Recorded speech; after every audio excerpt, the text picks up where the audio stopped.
This YouTube channel does not promote any violent, harmful, or illegal activities. All content provided by this channel is meant for an educational purpose only.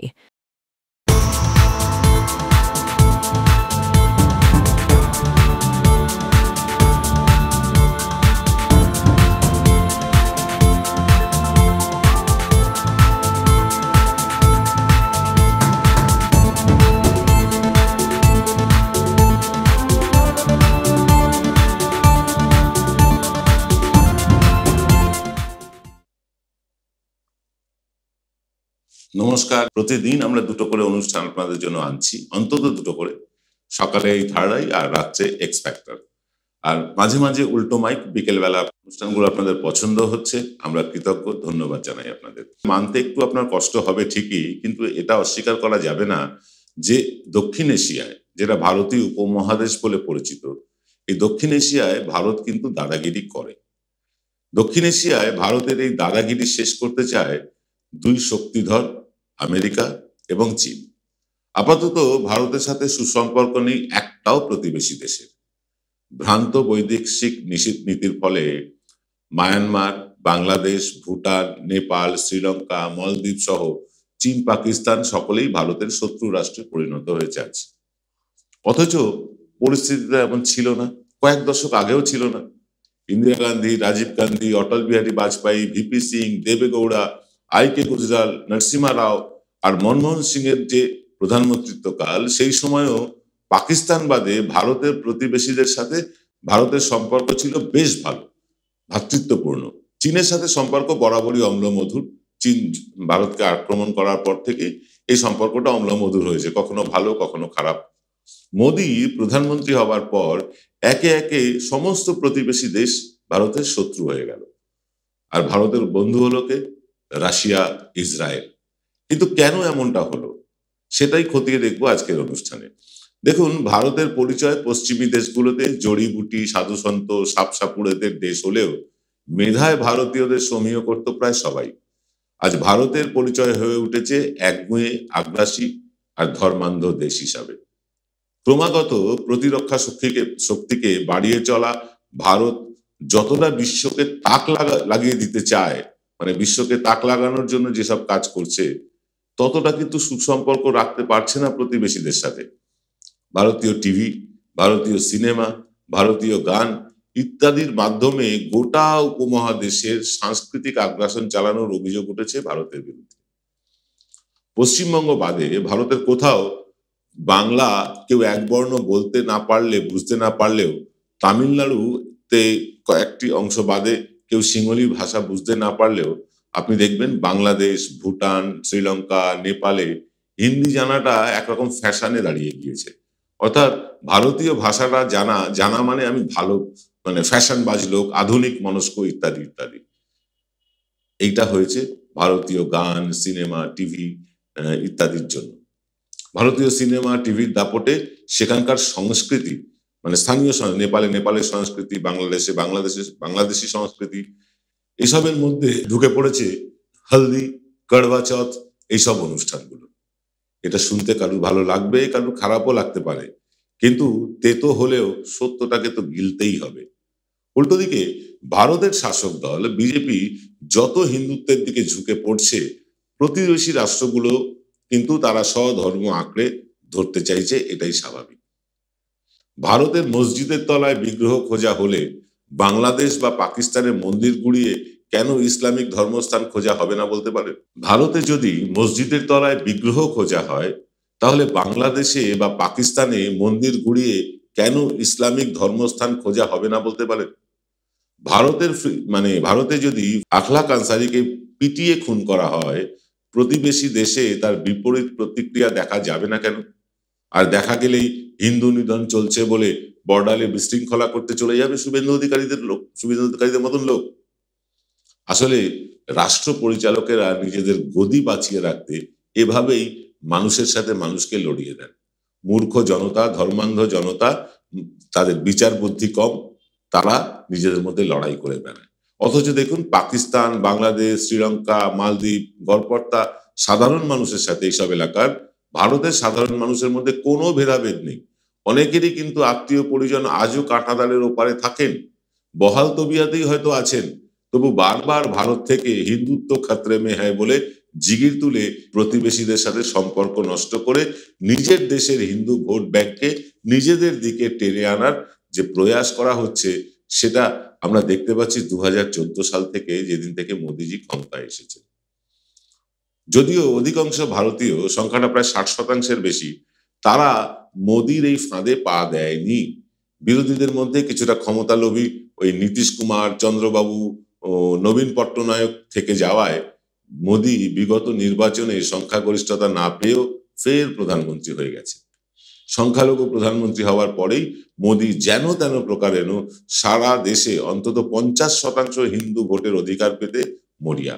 তাই দেশ এবং দেশের বাইরে হিন্দুত্ব খাতরে মে হ্যায় বলে চিৎকার করে চলেছে আমাদের এই পোষা মিডিয়াগুলো। ভারতের যারা পোষা মিডিয়া তারা। আমাদের সে দায় নেই। এনকে ডিজিটাল নিরপেক্ষতা রেখেই সংবাদ পরিবেশন করছে এবং আগামী দিনেও করে যাবে।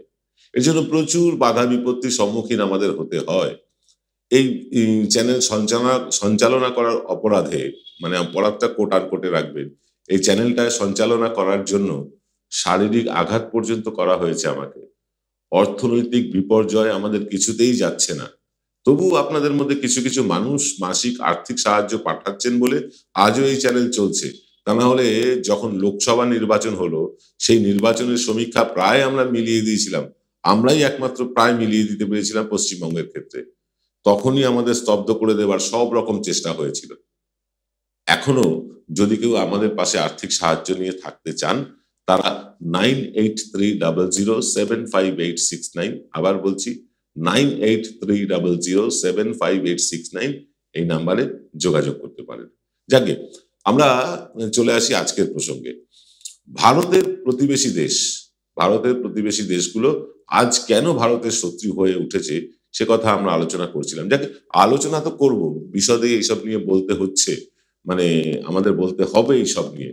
শুনতে তেতো হলেও, ভারতীয়দের কাছে এই কথাগুলো শুনতে খারাপ লাগলেও সত্যিটা জানতে হবে। আজকের ভারতকে চিনতে হলে পুরো এপিসোডটা দেখতে হবে। ফিরছি একটা 40 সেকেন্ডের বিরতির পর। Found Kolkata's first ever sweet shop serving so unique items like Dab Malai Curry, Motichur Truffle, Gajor Borfi, Dab Kalakand, and I had to try them. শুধু তাই নয়, শক্তিগড়ের ল্যাংচা, বর্ধমানের সীতাভোগ, মালদার পোস্তকদম, বহরমপুরের ছানা বড়া, এগুলো সবকিছু খেতে হলে আর এত দূরে যেতে হবে না। সুন্দরিনী ন্যাচারালসে পেয়ে যাবে পশ্চিমবঙ্গের বিখ্যাত 10টা জেলার মিষ্টি all under the same roof. এদের বেস্ট সেলার্স কচি ডাবের শাঁস দিয়ে বানানো ডাব মালাইকারি আর কলা পাতায় মোড়া গুড়ের সন্দেশ পাতুরি আর মাস্ট ট্রাই।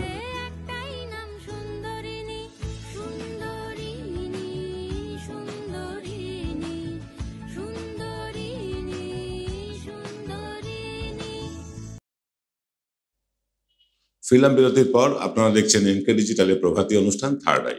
আমরা কথা দিয়েছিলাম গতকাল রাত্রেই যে আমরা জিও পলিটিক্সের দ্বিতীয় অংশ আজ আমরা সম্প্রচার করব, তাই করতে চলেছি আমরা।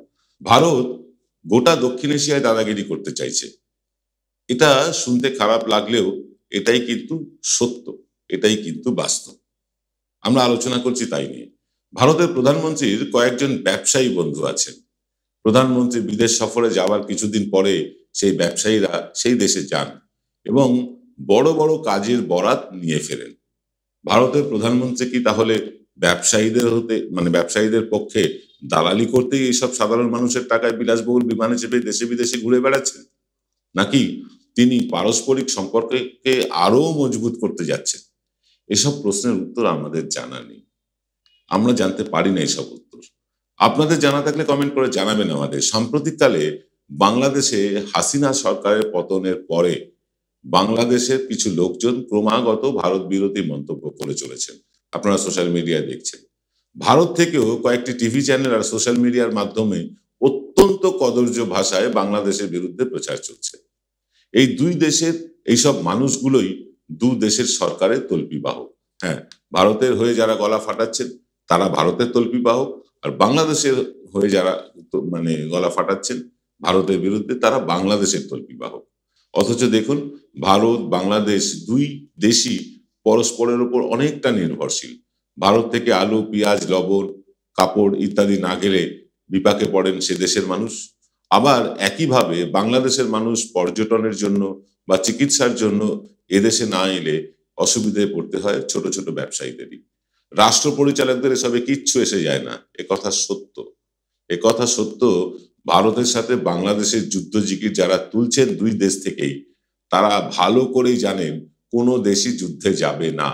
যুদ্ধ খেলা হবে শুধু, আর তাতে মদদ দেবে দুই দেশের মৌলবাদী শক্তিগুলো, আর পিছে মরবে দুই দেশের বাঙালিরা, সাধারণ মানুষ। যুদ্ধ বা শত্রুতা কখনোই কোনো সমাধানের পথকে চওড়া আগেও করেনি, এখনো করে না, আর ভবিষ্যতেও করবে না। আমাদের ধারণা বাংলাদেশে গণনির্বাচন করাটা অবিলম্বে দরকার। হাসিনা সরকার সাধারণ মানুষের উপর অত্যাচার চালিয়েছিলেন বলেই বাংলাদেশ থেকে তাকে সরে যেতে হয়েছে। অত্যাচারীদের মানুষ চায় না, রাখে না, একটা না একটা সময় তাদের সরে যেতেই হয়, পালিয়ে বাঁচতে হয়। কিন্তু আজ যারা উপদেষ্টা হয়ে বাংলাদেশ চালাচ্ছেন এরা অনভিজ্ঞ। তাদেরও উচিত মানুষকে সম্মান জানিয়ে মানুষের ভোটের মাধ্যমে, মানুষের নির্বাচনের মাধ্যমে জিতে আসা। তা না হলে আবার মানুষই কিন্তু এদের সরিয়ে দেবেন এক সময়। আর ভারতেরও আমি বড় ভাই, আমি বড় দাদা, এই মানসিকতা ছেড়ে ভ্রাতৃত্বসুলভ আচরণ করতে হবে প্রতিবেশীদের সাথে। শুধু আদানিদের ব্যবসায়িক সুবিধা পাইয়ে দিতে দেশ বিদেশ ঘুরে বেড়ালেই কিন্তু চলবে না। চটকদারি রাজনীতি, দেখনদারি রাজনীতি, সাংস্কৃতিক আগ্রাসনের রাজনীতি, শুধুই মানে মানে মুনাফা লাভের রাজনীতি। মুনাফা লাভ বলতে আমি বলতে চাইছি যে এই ব্যবসায়ীদের হয়ে মুনাফা লাভের রাজনীতিকে সরিয়ে রাখতেই হবে। তা না হলে কিন্তু ভারতের মানে যে কৃষ্টি, ভারতের যে গৌরব সেটা থাকবে না। আমি বাংলাদেশের প্রসঙ্গ একটু বলি। বাংলাদেশের মানুষকেও কিন্তু বুঝতে হবে ভারত অত্যন্ত শক্তিধর একটি দেশ, শক্তিশালী একটা দেশ, এবং ভারত তিন দিক থেকে ঘিরে রেখেছে তাদেরকে। ভারতের সাথে যুদ্ধে গেলে বাংলাদেশ 1 ঘন্টাও যুদ্ধ করতে পারবে না, 1 ঘন্টাও পারবে না। খুব দায়িত্ব নিয়ে বলছি, দেশের সামরিক শক্তিকে তুল্যমূল্য নিরপেক্ষ বিচার করে বলছি, সম্ভব নয়। কিন্তু তবু সে দেশের কিছু লোক যুদ্ধ চায় ভারতের সাথে, যুদ্ধ চায় ভারতের সাথে, ভারত আগ্রাসন করতে চায়, ভারতের জমি কেড়ে নিতে চায়, কলকাতা দখল করতে চায়। এইসব কথা বলে দু দেশের সম্পর্ককে নষ্ট করা হচ্ছে। আর ভারত থেকেও ওই রিপাবলিক বাংলার মতন চ্যানেল থেকে যা প্রোপাগান্ডা চলছে সেটাও দুই দেশের পারস্পরিক সম্পর্ককে নষ্ট করে দেওয়ার জন্য যথেষ্ট। মুখ বন্ধ হওয়া দরকার, এইসব মানুষগুলোর মুখ বন্ধ করা দরকার। দুই দেশের সরকারকেই এবার উদ্যোগ নিতে হবে এই ধরনের মানুষগুলোকে নিরস্ত করা। হ্যাঁ, আমরা জানি বাংলাদেশে যদি ভারত বিরোধী আন্দোলন না করা যায় সে দেশে ভোট পাওয়া যাবে না, এটা আমরা জানি। কিন্তু এটাও জানি বাংলাদেশের আপামর জনগণ, সাধারণ জনগণ, তারা কিন্তু যুদ্ধ চায় না। আমরা জানি আমাদের দেশের মতন তাদের দেশের মানুষও কিন্তু এটা বোঝেন যে যুদ্ধ হলে কেউ জেতে না, হারে মানুষ, মানুষ হারে, সাধারণ মানুষ না খেয়ে মরে। যুদ্ধবাজেরা যারা হেরে যায়, ধরুন বাংলাদেশ পাকিস্তান মানে বাংলাদেশ ভারতের সাথে যুদ্ধ হলো আর বাংলাদেশ পর্যুদস্ত হলো, তাহলে কি ভাবছেন এই যে প্রধান উপদেষ্টা বা উপদেষ্টা যারা আছেন তারা দেশে থাকবেন? তারা পালিয়ে যাবে। মরবে কারা? ওই বরিশাল, টাঙ্গাইল, এইসব জেলা মানে বাংলাদেশের জেলা উপজেলাগুলোর মানুষ, তারাই তো মরবে। তাই যুদ্ধে হারে মানুষ, জেতে না কেউ, কেউ জেতে না। কারুর 10 ফুট জমি চলে গেল এটা মেনে নেওয়া যেতে পারে, কিন্তু কারুর বাড়ির 10 জন মারা গেল এটা তো মেনে নেওয়া যায় না। তাই যুদ্ধ জিগির থেকে সরে আসুন দুই দেশের মানুষ, যুদ্ধ জিগির তুলবেন না। ভারতের বিরুদ্ধে আপনাদের 1 লক্ষ মত থাকতে পারে, সেটা নিশ্চয়ই যুক্তিযুক্তও বটে। আবার ভারতের মানুষের যে বাংলাদেশের প্রতি রাগ সেটা 1 লক্ষ বার থাকতে পারে, নিশ্চয়ই পারে, কিন্তু সেটা যুদ্ধের দিকে এগিয়ে যাওয়া নয়। এইসব মতগুলোকে সরিয়ে রেখে যেসব ক্ষেত্রে আমরা সহমত হতে পারি, যেসব ক্ষেত্রে আমরা এক হয়ে চলতে পারি, আমাদের সেদিকেই এগোনো উচিত। পশ্চিমবাংলার মানুষ, কিছুটা মেঘালয়, কিছুটা আসাম, কিছুটা ত্রিপুরার মানুষ আর বাংলাদেশের মানুষের সাথে কোনো তফাৎ নেই। আমাদের খাওয়া দাওয়া এক, পোশাক এক, আমাদের সংস্কৃতি এক, সবটাই প্রায় এক। তবুও আমাদের মধ্যে থেকে কিছু মানুষ কেউ বাংলাদেশ বিরোধী স্লোগান দিচ্ছেন, কেউ ভারত বিরোধী স্লোগান। কেন? শুধু নিজেদের স্বার্থ সিদ্ধির জন্য সাধারণ মানুষকে যুদ্ধের দিকে ঠেলে দেওয়ার মতন অর্বাচীনের মতন কাজ আপনারা কেন করছেন? এটা হওয়া উচিত না। যুদ্ধ নয় শান্তি চাই, এই ধরনের ক্লিশে বাণী আমরা দেব না। এই ধরনের ক্লিশে কথা বলবো না, কিন্তু এটা নিশ্চয়ই বলবো যে যুদ্ধ হলে মরবো আমরাই, আমরা সাধারণ মানুষেরা। নেতারা পালিয়ে যাবেন, নেতারা বিপদ বুঝলেই পালিয়ে যান। দেখলেন না হাসিনা বিপদ বুঝতে না বুঝতেই ভারতে পালিয়ে গেল। ভারতও তাকে আশ্রয় দেওয়ার আগে দুবার ভাবলো না যে কাকে আশ্রয় দিচ্ছি।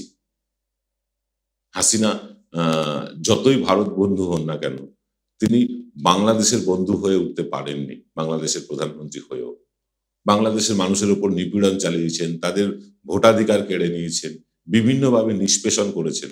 ভারতের বন্ধু হতে পারেন, কিন্তু তিনি বাংলাদেশের বন্ধু হয়ে উঠতে পারেননি। একইভাবে নরেন্দ্র মোদী হয়তো ইসরায়েলের বন্ধু হতে পারেন, হয়তো রাশিয়ার বন্ধু হতে পারেন, কিন্তু ভারতের মানুষের বন্ধু হয়ে উঠতে পেরেছেন কি? তাহলে তো ভারতের 100% মানুষই তাকে ভোট দিত, কেন তাকে 40%-এর কমে ভোট দেয় মানুষ? এটাও তো ভাবতে হবে। মানুষের মন জয় করতে হবে, মানুষের মনে ভয় ঢুকিয়ে দিলে চলবে না।